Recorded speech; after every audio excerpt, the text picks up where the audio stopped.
Hey, welcome back to the greatest chess moments of all times by Mynnnat.com, and today, Chapter 9, Mind Your Intuition.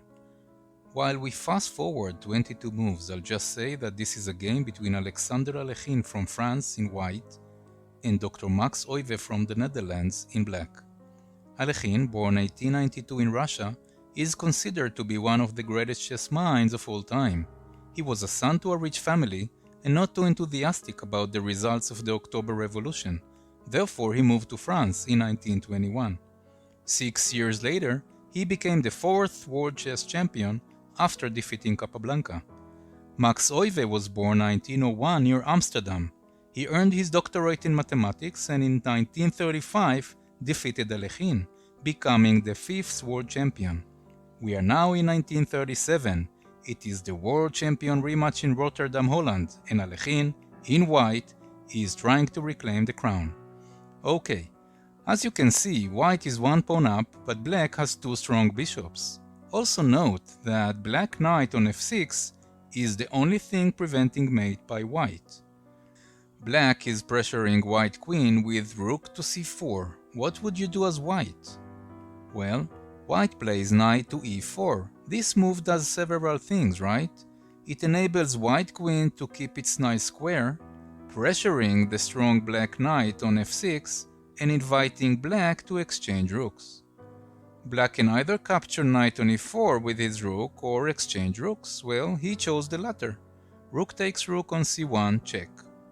White bishop takes rook on c1, and now black queen moves to d5. We can now better understand why black opted to exchange rooks earlier, right?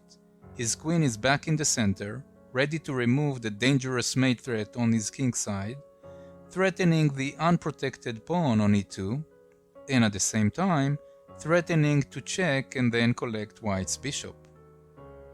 What should white do? For the lack of a better choice, knight goes back to c3, protecting both a2 and d1, and asking black queen to move. Black queen moves to e5, looking at the white knight, which can't easily move, as it's guarding e2 pawn. What would you do as white now? Most people would move white bishop to b2, right? To protect the knight and threaten black queen. This is exactly what Alekhine did. But can you see a better move for white? Something which Alekhine may have missed? Pause the video, take a moment to think. Well, if you saw it, well done. You found a great move, one which even a world champion missed, after lots of thinking. Yes, that's right. Queen to h8. Boom! Wow, can you see how white earns another pawn, while black is losing both tempo and pawn structure? That's right. Knight to f7, a deadly fork. Collects queen and a pawn, breaking black's pawn structure on king's side. Computer simulation from this step onward shows clear advantage to white. Going back, let's see how the game continued for just a few more moves. Black bishop to c6, making himself much more effective, guarding e4 square from the white knight.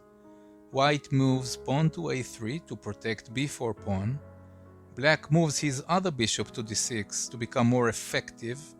Note that this move frees e7 square as a future shelter for the king.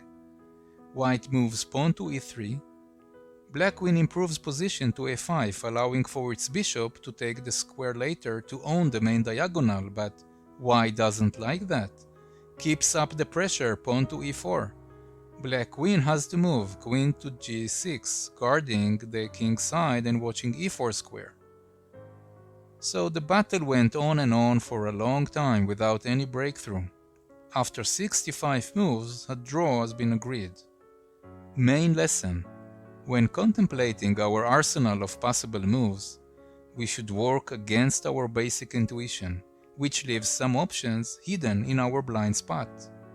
By the way, Alekhine still won the entire tournament and brought the crown back to France. One of his famous quotes was, "Psychology is the most important factor in chess." 2 years after this tournament, when World War II broke out, Alekhine, already aged 48, left an international tournament to enlist the French army as a sanitation officer. Yes.